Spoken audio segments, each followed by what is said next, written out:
So you run a real business, you make real money, and the bank still says no. Here is what nobody told you. The loan you got denied for is not the only loan that exists. There's a whole category of mortgages built for self-employed people. They are called portfolio loans. Bank statement loans, 1099 loans, asset-based loans, and what's called DSCR loans. No tax returns, no W-2, and they are completely legal and fully underwritten. In the next few minutes, I will show you all four with real math, and I will also tell you the cost that most people forget about or don't mention. My name is Eric Hamilton. I'm a Senior Vice President of Mortgage Lending at Rate, and I've been in the business for over 20 years. I'm a data-driven loan officer, and I focus on helping people understand data. And here's the problem I see every single week. A self-employed buyer walks in with strong deposits and a healthy business, then the lender pulls the tax returns. Your accountant did their job. They found every legal write-off: vehicles, home office, equipment, and depreciation. Every write-off lowered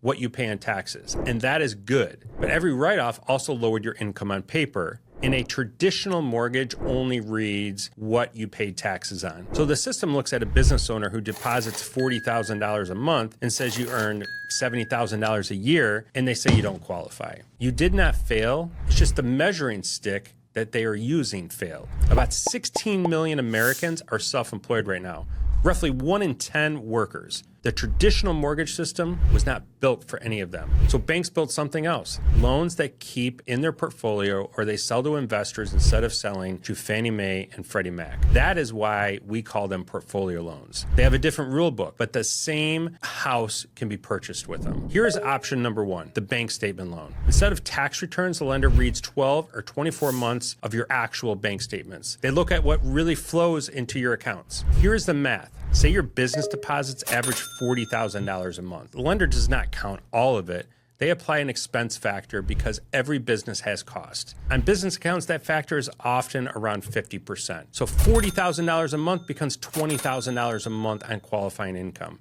Compare that to your tax return. If you return $70,000 a year, that is under $6,000 a month on paper. So immediately it provided more income. Same person, same business, more than 3 times the qualifying income, just by measuring reality instead of what the write-offs are. Now, one honest note on this: you still need about a 2-year history of self-employment. This is not a shortcut for someone who just started a business last month. Option number 2 is the 1099 loan. This one is for contractors, gig workers, realtors, drivers, consultants, anyone paid on a 1099. The lender takes your gross 1099 income, not your net after write-offs. Your gross. Then they typically count about 90% of it. So say your 1099 income shows $180,000, 90% is $162,000, divided by 12, and you qualify for $13,500 a month. Your tax return after deductions might show half of that, maybe even less than that. The 1099 loan skips the tax return entirely. Option number 3, asset dissipation. Some lenders call it asset depletion or asset utilization. This one is for people who have a lot of money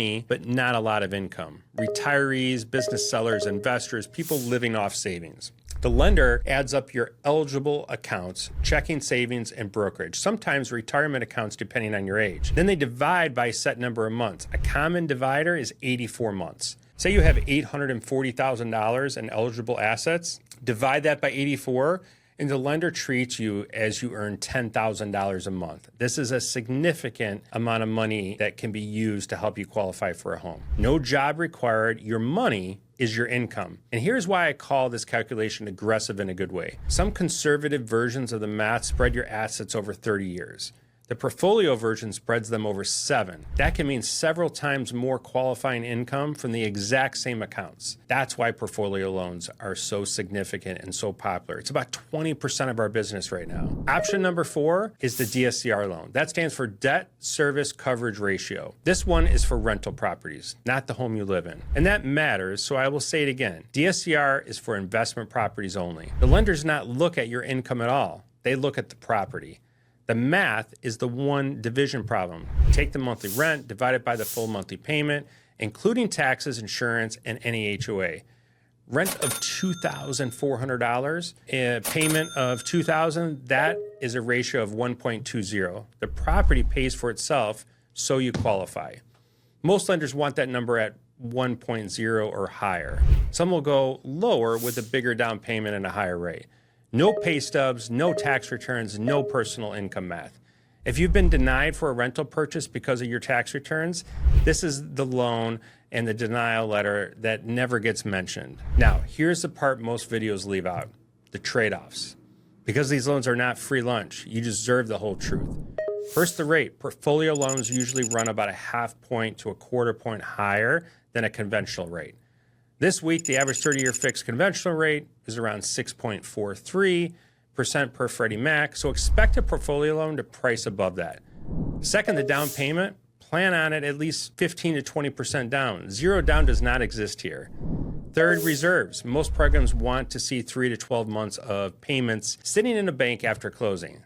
That is on top of your down payment. Fourth, on DSCR loans, prepayment penalties are common. They're not required, but they can help improve your rate and provide some better options. If you plan or to sell refinance fast, ask about the options with no prepayment. So who is this really for? The buyer who real finances are strong, but whose paperwork does not fit in the traditional box. If that is you, a denial from one system is not a denial from every system. And one more thing, sometimes the best move is still a traditional loan with smarter tax planning, maybe waiting a year to purchase. A real advisor is going to run both paths and show you the math. That is our job. If you're self-employed and you want to know which of these 4 doors fits your situation, start with a pre-approval conversation. The link is in the description, and it only takes a few minutes and costs you nothing. If you know a business owner, a realtor, a contractor, anyone who got denied because of their tax returns, share this video with them. It might change what they think is possible. And tell me in the comments, have you been denied because your tax returns did not show real income? I will read every one and respond. See you on the next video.